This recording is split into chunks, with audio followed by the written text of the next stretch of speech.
Wilayah laut yang dipagari bambu sepanjang 30 km di pesisir Kabupaten Tangerang, Banten menjadi isu hangat. Terlebih setelah Menteri Agraria dan Tata Ruang Kepala BPN Nusron Wahid mengakui wilayah laut yang dipagari mempunyai sertifikat tanah.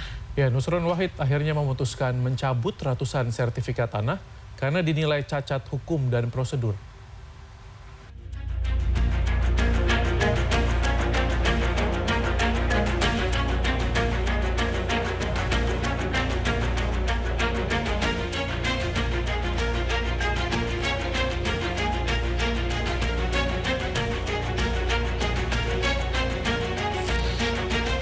Kericuhan antara massa dari Gerakan Mahasiswa Kristen Indonesia dengan polisi ini terjadi usai massa berupaya mendobrak gerbang Kementerian Kelautan Perikanan KKP di Jalan Medan Merdeka Timur, Gambir, Jakarta Pusat, Rabu sore.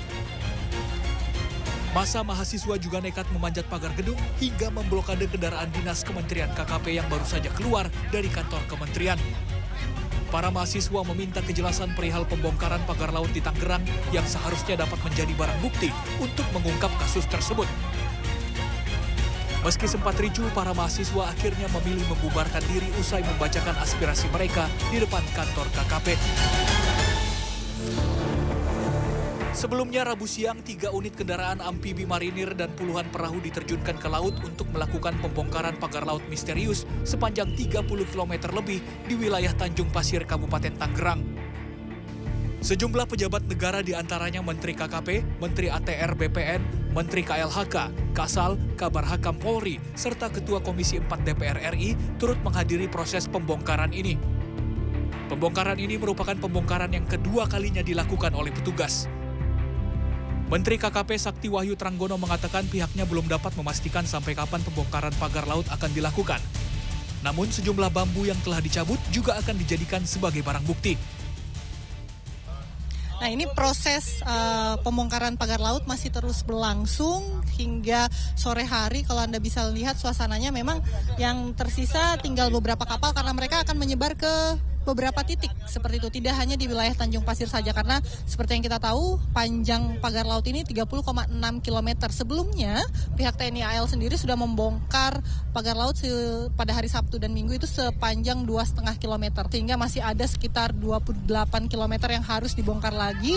Namun kalau kita lihat memang sudah menjelang sore hari proses pembongkaran masih terus berlangsung. Kemungkinan besar proses pembongkaran ini akan dilanjutkan esok hari seperti itu sampai memang pagar laut ini habis dibongkar, sudah selesai dan nelayan bisa terus langsung melanjutkan aktivitasnya. Sebelumnya wilayah laut yang dipagari bambu sepanjang 30 km di pesisir Kabupaten Tangerang, Banten ini menjadi isu hangat. Terlebih setelah Menteri Agraria dan Tata Ruang Kepala BPN Nusron Wahid mengakui wilayah laut yang dipagari itu mempunyai sertifikat tanah, yakni 263 bidang dengan sertifikat hak guna bangunan atau SHGB atas nama perusahaan dan perseorangan. Selain itu ada 17 bidang yang bersertifikat hak milik.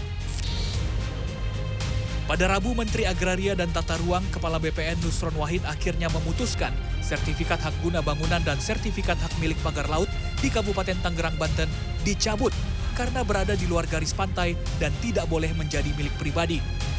Pencabutan sertifikat atas tanah tersebut juga tidak perlu melalui prosedur pengadilan terlebih dahulu. Karena cacat prosedur dan cacat material berdasarkan PP nomor 18 tahun 2021, selama sertifikat tersebut belum berusia 5 tahun, maka Kementerian ATR BPN mempunyai kewenangan untuk mencabutnya ataupun membatalkan tanpa proses dan perintah dari pengadilan. Kalau sudah berusia 5 tahun, maka harus proses dan perintah pengadilan. Karena sertifikat tersebut rata-rata terbuat pada tahun 2022, 2023, maka kami menghitung dari hari ini ternyata kurang dari 5 tahun. Karena itu sudah memenuhi syarat cukup untuk meninjau ulang dan membatalkan sertifikat tersebut. Nusron juga menyatakan pihak-pihak yang terkait membuat sertifikat pagar laut hari ini telah dipanggil dan diperiksa oleh aparat pengawas internal pemerintah Apip. Tim Liputan CNN Indonesia.